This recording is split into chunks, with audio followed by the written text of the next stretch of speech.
and kiss you. He wants to smooch or pooch. That's what he want to do to you. You want to smooch your poochy face. Oh, now you're just being a tease to him. That's her come hither.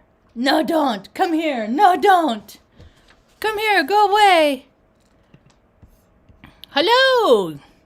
Salutations and greetings. I'm Marge. That was Luna over there. She just got fist fidgety. Tut-Tuck's settling in. He's going to calm her down. Distract her, at least for a little while, Tut-Tuck.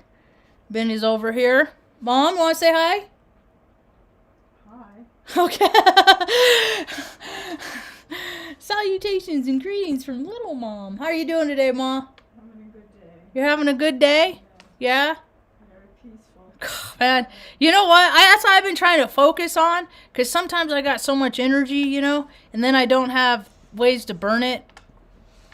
Or, let me reiterate that. I do have ways to burn it, but the ways that I have to burn it aren't always fun. Like, I could always go out and freaking rake leaves, or not leaves. We got a lot of weeds, those things that make tumbleweeds all over the yard. I could go rake those up. You know, Mom used to always she used to say, go use your energy wisely.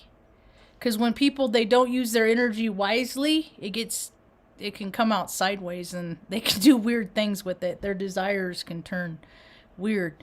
I noticed Dexter was coming back out. Notice that with everything happens in cycles. What goes around comes around and goes around again. You know, we're all supposed to learn our lessons. Or we're going to live more from our spirit or more from our ego. So, yeah, today, you know, and so focusing on the positives, you know, of all the, because when I was in Oregon, man, there's just noise all the time noise. So much noise. That state wastes so many resources on just things that make noise.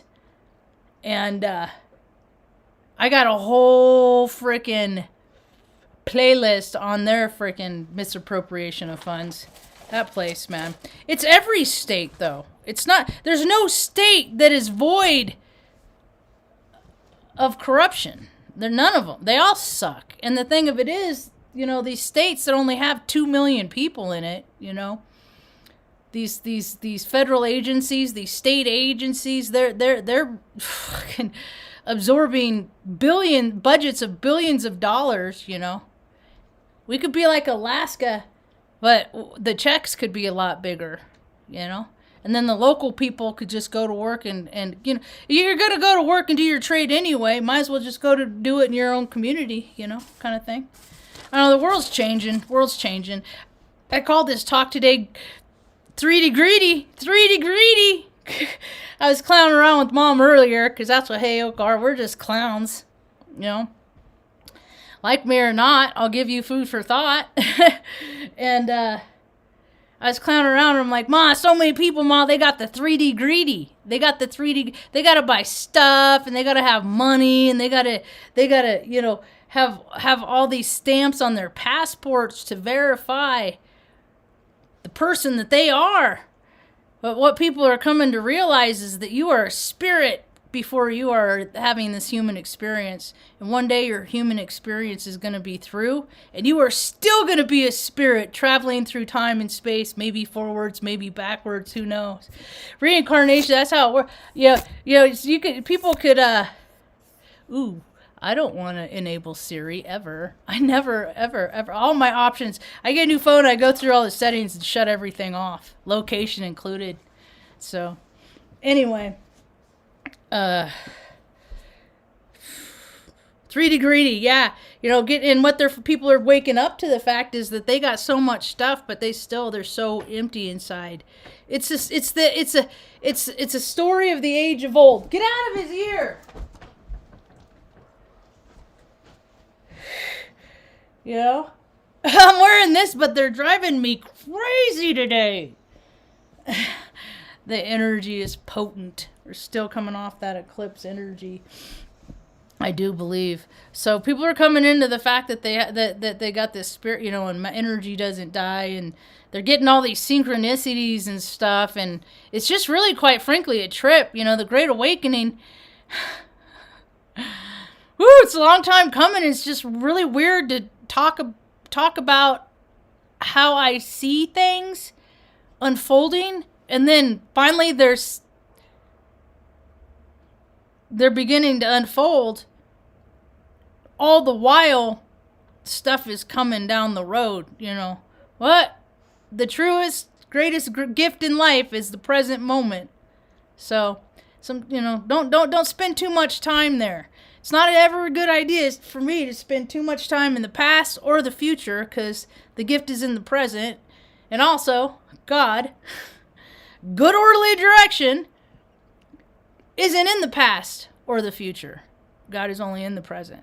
So that's why people are stuck in so many vibrational frequencies of fear, as I understand it, because they think so much of worrying about, things that happen, they don't want them to repeat, or worrying about the anxiety of things that happened yet. It's not easy to be where your hands are. Someone taught me that a long time ago. Just be where your hands are. Be in the room where you are. I start thinking about people that aren't in the room and having, you know what I mean? Like playing out scenarios and stuff like that. Oh, like when you were a kid, did you ever have an embarrassing moment? And then like after it happened, like now I don't think about any there's nothing that happened to me that sticks with me today. They're just stories as far as I'm concerned. Reference points, maybe things that I've gone through, other people have gone through, and we can relate to one another like that. That's what people are supposed to do. It's what the human experience is one human being relating to another human being. Without all that stuff, without all the lies, I think about how much energy and resources are wasted on lies. The whole marketing business, commercials, TV, it's if it's not true, it's a lie.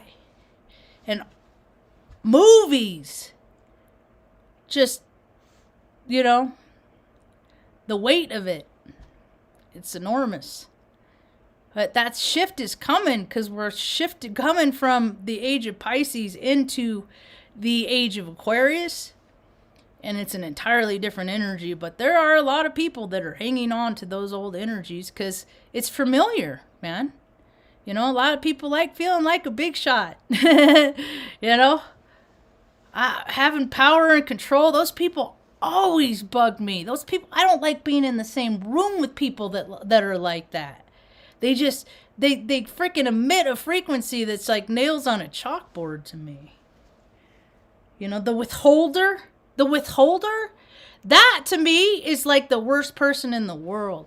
So Mom and I, we that's how I know things can heal, because Mom and I have healed a lot of things. It wasn't all roses and picnics when we were growing up. I mean, we would look up at the poverty line, and she was under a great deal, an enormous amount of stress because of the court system. All that bullshit. All that stuff. So other people can get paid. We'd spend all of our Christmases 11 hours on a Greyhound bus going from one end of California to the other, to make some judge fucking happy that I ain't never met. It's just bullshit, Stupid. They still do that shit.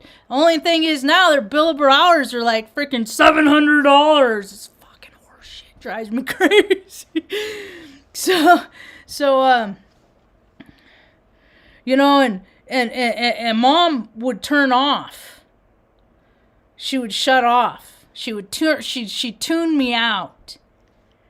And then one time I saw a video about like how they were testing a baby. They were doing psychological tests. They're like, okay, engage with your baby, and this how it goes. Mimicking this, that, and the other thing. Okay, now when the kid does it, be stone cold. And I was like, that's how Mom was sometimes. And to see the kid break down, and I broke down, and I was like 40 years old, at 42 at the time when I saw that. 41, I was in Oregon. We just moved there. I was like, oh my God, So then you grow up, and you're like, people are trying to find their likeness, that love that you see on TV, that camaraderie, that friendship, that kinship, all that good heart stuff that makes it look so nice on TV, but you ain't never got it in real life. So you try and match that in the world without having actual examples of reciprocation. So sometimes you match with people the narcissists. Oh, this, because narcissists, they see us suckers coming a mile away. Us bleeding hearts and stuff like that. Oh yeah. But we have the the insight to recognize what they are and not. But I used to, attention's attention. So I used to get whoever give it to me, And then what happened now, and most of that was like related to my drinking days, because I couldn't seek that attention unless I was under the aid of the spirits, unless I had that motivation from my ego, unless I moved my spirit, because alcohol does that. That's what alcohol does. It takes your breath, oxygen, out of your blood. Our breath is the only difference between us and frickin' plant food. Us being plant food is our breath, oxygen, and our spark, our electricity. Okay?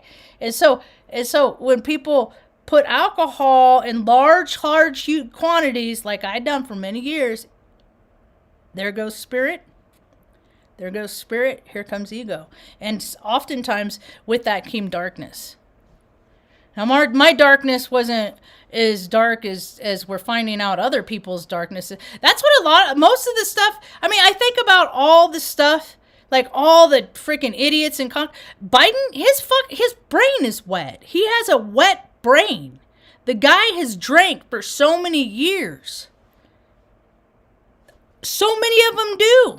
I've seen the freaking effects of alcohol for years and years and years. And it's not just a physical effect, it's a mental effect too, People lose their minds. They live in a reality different and completely different than ours.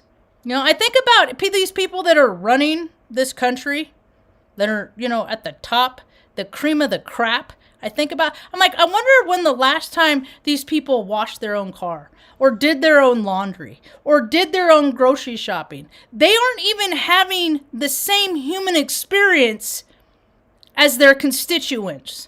So I think needs to happen is they need to be taken down a few notches, cut their pay, They get, hey, whatever you got, you got. Oh my goodness, the misappropriation of funds. And it's so easy to see. All you got to do, go to your local government. I did it they pay their people shit here. They pay their people like crap wages, like their city employees here. I did that. I'm like, well, I can't use an example here. I got to look at I need to see the higher tiers, but it's all private. They don't let you see how much they make. But there is a city planner down in Albuquerque that his annual income is $216,000 a year. And that's before his benefits, because they all get cars and expense accounts and stuff like that, because they don't ever have to spend their own money. And it's and what they do, what they're doing, the work that they produce doesn't match their income. It's all a bros club. It's all a club. It's all, hey buddy, I can get you a job and the pay wage, is, think about how much. I worked in Corp USA 10, 11 years when I was in Omaha, where I came as work from home daughter. And, I'd see it all. They roll in 9:30, have a cup of coffee, go take a shit. Yeah, freaking walk around, go out and smoke, maybe watch a YouTube video, answer an email, make a phone call. Oh, it's lunchtime. Oh, take an hour and a half lunch. Come back. Yeah, it's just their output. Their production never matched what they made. And then there's like me, I've been support my whole life. My job in the Air Force, check this out, because we're coming into the new age, cracks me up, man. The synchronicities that God has put on my life by design are quite freaking whimsical, really. I was an age ranger, is what my job title was in the Air Force. I was an age ranger. Age stands for Aerospace Ground Equipment. We supported the flight line. So, and then my last year, I only did 6 years because I couldn't stand the swinging dicks. Because as soon as I got in, I'm like, because that's why I enlisted to begin with. I'm like, I need to be a part of something where there's standards, policies, and procedures, and everybody's treated the same. And when I enlisted, this is my conversation with my recruiter. I'm like, because I was 25, 26 when I was going in. I was old. I didn't have no choices. A lot of people use it as the last option. Or the slacker uses it as the first option. But I held off as long as I could. So, but I was so programmed I needed to go to college. So that was the quickest, most pragmatic way that I could do it without racking up all this student loan that is now getting erased anyway. So, what was I talking about? You getting comfy, Tuck? Here, let me get the light out of your way, Bubba's. There, that's baby. Good boy, baby. He doesn't like that so much. My train of thought just totally derailed. I don't suppose you remember, huh, Ma? I love you so much, Ma. Confounded. This song changed and then it freaking frequency went floop and it totally turned off that train of thought. I could talk about this. Is there any... Damn it, I hate when that happens. Let me get the song out of my ear and see if I can remember. It's totally gone. It's completely gone. Well, I'll just go by my notes. I'll just go on with my notes. That's why I have notes, to keep me on task anyway, right? So, the synchronicity. That's what I was talking about. The synchronicities are just so, of my life, have just been so freaking wild. In the last year of my Air Force enlistment, that's where I was. Thank you for putting it back. The last year of my Air Force enlistment, I stopped turning wrenches, and I went back into the office, and I ran and I was the Toto. I was the Toto, Ma. What's a Toto? Like the little dog in the Wizard of Oz. But what it stood for was the Technical Order Distribution Officer. And essentially, for every maintenance action that you do, there is an instruction manual for it that you're supposed to do it this way. And you have to have... And these books are like big binders, you know? Freaking grease, hydraulic fluid, soap, you know, all this stuff. You know, because you're changing a tire... You're putting air in a tire. Anything you do, you have to have it open to the stupid fucking page of the maintenance action in the TODO. Yeah. And so you have to maintain these because they're always changing them and revising things and modifying things. The military is the world's largest resource suck. It takes people's focus from things that are more important. It creates a foe and then gives itself a reason to go after the foe. When, if you ask the people in the other countries where said foe are, they'll tell you, what the fuck are you doing in our country? You know what I mean? We are the It's us! And we've been doing it forever. And then we did it to ourselves on 9/11. That's the day I flipped baby bitch Bush, the bird, out the 8-shop hangar door. We were on lockdown because when he taxis by, nobody in or out, but I managed to stick my arm out, load bank door. I hope he fucking sees that he knows there's one person, and that one person was me, that knows what he is. And he's just a freaking, all he ever did, freaking kid hunting cokehead, you know? Used to do it up in Northern California, up Mount Shasta. See, that's why all these private properties, all these federal lands, the stuff they've been doing on it. And me and Mom, we've been watching Northern Exposure and the Synchronicity. That show was on 30 years ago. And that's that. See, because we had cable. That was our only luxury. We had little tiny black and white TVs, but Mom always had cable. We wouldn't always have food, but we... Oh, Ma. All right. So, we watched that show, and I was 18 when it came out, you know, and I appreciated it so much because it said things that I believed in and I thought, and that me and my friends were hanging out having coffee, you know, down at Denny's or Harry's, having French fries and ranch dressing and whatnot. Stuff we talk about. We're talking about this stuff, you know, the existential, you know, all this, all that stuff, you know. I've been into it my whole life. I've never been a part of this rest of the world that's now being proven all the stage, you know. And there was an episode. It was a trip. I watched it because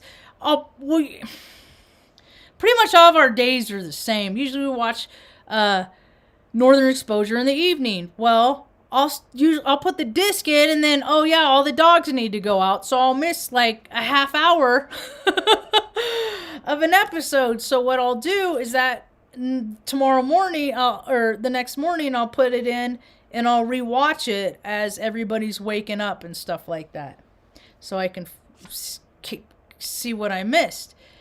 And there's an episode in season 5 called Dinner at 7:30, I think.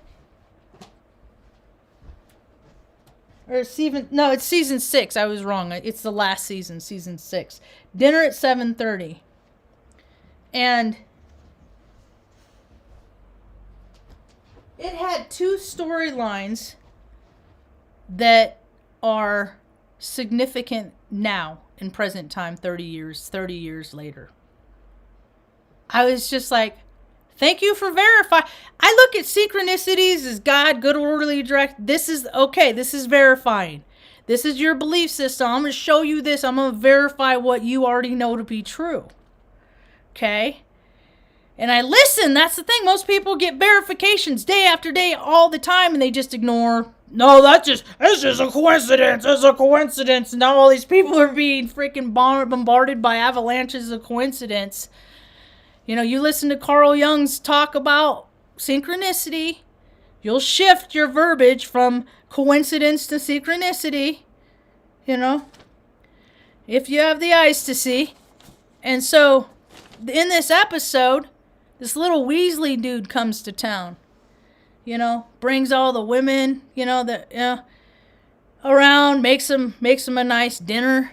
He professes to, gosh, I can't remember her name now. Harlan's wife. Why can't I remember her name now? Anyway, Harlan's wife, young wife, that he is Satan, Lucifer, the devil. And he's just this little, mousy, little dude, bald. I wonder what I should look up. Oh, you know what? This is going to drive me crazy.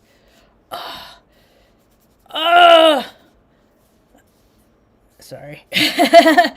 It's just, there's this one spot at the end of the day. It's just like, okay, take it out. It's itchy. And I got to give it a good, because it's always in a ponytail, because it drives me crazy. So I should look up the character. I'll look him up. I'll see if I can find him real quick. If I can't find him quick. Anyway, and he talks about